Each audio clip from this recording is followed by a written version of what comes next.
Hello বন্ধুরা, তোমরা সবাই কেমন আছো? আশা করি খুব ভালো আছো। আমি একটা বলতে গেলে খুব গুরুত্বপূর্ণ ভিডিও তোমাদের দেখাচ্ছি বা শোনাচ্ছি, মন দিয়ে একটু শোনো।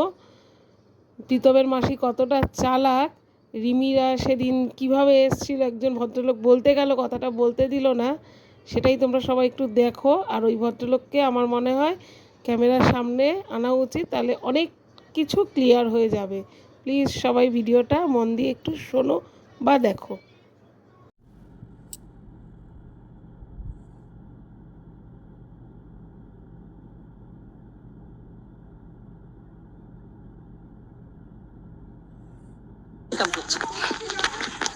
ও বলে পয়সা ইনকাম করে না, আজ বউ তারাই কাল সে বউ তারা পয়সা ইনকাম করে না।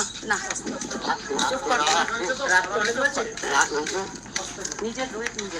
আরে আমি শুধু রিমি এসছে, আমি বললাম চলো। আচ্ছা দাদা, আপনার আমাদের অন্যায় হলে বলবেন। ওই বউটা আসে প্রত্যেকদিন আসে, আর প্রত্যেকদিন আজকে তোমাকে আমি বলছিলাম না, ওর মাটা আমাকে বারবার বলছে দিদি দেখো, রিমির মা কেন আছে এখানে? ওই বলে মেয়ে দিতে, কি জন্য মেয়েকে দিতে গেছে। সেদিনকে নিয়ে গেল, তাহলে সেদিন নিতে যায়নি, ওরা অত্যাচার খেতে বাজে দেয়। কথা, আমি ছিলাম এখানে প্রেজেন্ট। বাজে কথা আমি, তুমি আমার সামনে মুখ খুলে শোনা। তা তো আমি জানি না যে